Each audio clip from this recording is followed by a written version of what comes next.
Salut les casse-cous, êtes-vous prêts pour une dose d'innovation web? Aujourd'hui, on va utiliser ChatGPT et un custom GPT nommé Grimoire pour être capable, dans le fond, de générer le HTML de notre site web ainsi que les tags JSON LD qui sont compatibles avec les use cases de commerce pour optimiser notre référencement dans les engins de recherche tels que Google. Sans plus tarder, on va vous présenter ça. Moi, c'est LG. Bienvenue à AI Daredevils.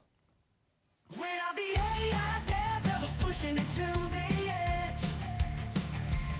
Exploring world of Gen AI breaking through the ledge. With algorithms and code, we're taking it to the sky. Hold on tight, it's gonna be a wild, wild ride. Donc, ici, je vous présente Grimoire, le GPT Custom, accessible via une licence ChatGPT Plus qu'on peut obtenir en allant sur le site web de OpenAI. Dans le fond, lorsqu'on initie une conversation avec Grimoire, on peut lui demander de générer du code dans un langage de notre choix. Je peux lui demander, par exemple, un boilerplate pour site web avec, on va penser à une librairie par exemple, Materialize UI CSS. On va juste y aller avec quelque chose de simple comme ça pour vous montrer la base.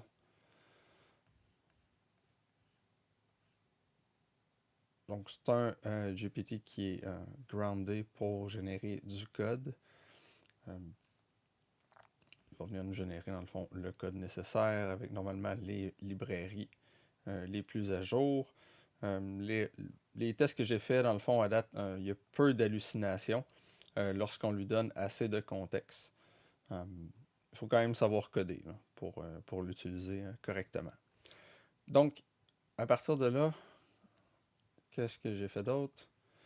Je lui ai demandé, dans le fond, de générer le code HTML pour le site web d'un restaurant à partir du code d'un vieux site. Je lui mets le keyword draft souvent pas pour qu'il pense pas que ce soit genre le code final. J'ai remarqué que dans le fond, ça va vraiment amener ChatGPT à corriger ou à amener à corriger ou à prendre ça comme une inspiration pour faire quelque chose. Fait que c'est un mot-clé que j'utilise souvent. Donc de là, j'ai eu une bonne discussion avec lui, une couple d'itérations au sujet des différentes sections que j'ai de besoin. On a à partir du menu qui se retrouve dans le code que je lui ai fourni. Euh, de là, j'ai eu une autre discussion à partir du menu de ce site web-là. Je me suis ouvert un autre chat GPT, puis ici, vraiment, je viens focuser sur la génération du JSON LD pour le menu et toutes ses sous-sections.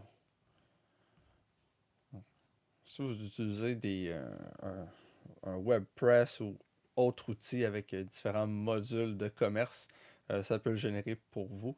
Dans ce cas-ci, le contenu changera peu au travers du temps. On peut penser que ça va être vraiment au niveau presque. Les changements vont se faire via les réseaux sociaux. C'est là qu'on va annoncer les menus saisonniers. Donc, au niveau du site web, c'est vraiment le menu plus standard au travers de l'année qui, lui, va peu changer. Donc, ça vaut peu la peine de se payer, on va dire, ce qu'il faut pour aller vers un beau WordPress ou un outil, tu ne même pas un Shopify dans ce cas-ci parce que tu ne veux pas de transaction. C'est vraiment un site dans ce cas-ci qui va être statique, une coupe de photos pour le menu. L'idée, c'est de bien référencer pour que quelqu'un qui est dans son auto puis qui cherche le restaurant quand il rentre dans le village, il puisse te trouver rapidement. Il a faim, il voit rapidement c'est quoi tes items, puis on veut que ça soit bien référencé, on veut que ça soit rapide d'accès. C'est surtout ça l'idée du site. Euh, dans ce cas-ci, c'est ça qu'on veut atteindre avec l'utilisation de l'IA. De là, ça l'a amené à moi apprendre un peu, à devoir en apprendre un petit peu plus au sujet du JSON LD.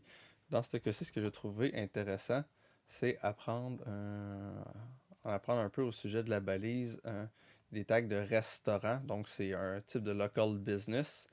Et puis, sous-type restaurant. Tu peux dire si tu acceptes des réservations ou non, puis après ça, comment faire la réservation, appeler ou via un outil de réservation. Est-ce que tu as un menu? De là, tu vas avoir, si tu as un menu, on rentre ici maintenant dans un sous-schéma de type menu, lequel aura des sections de menu. Un menu où les sections de menu vont contenir des items de menu.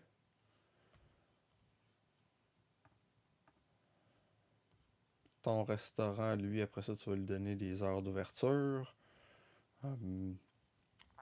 Donc, ça pour dire que ce que ça me donne ici, ça va être un menu HTML avec l'équivalent d'un product listing page, l'équivalent product detail page avec une image dans ce cas-ci qui a été générée par Midjourney avec un prompt qui a été généré par ChatGPT basé sur le menu qu'on avait sur le site web.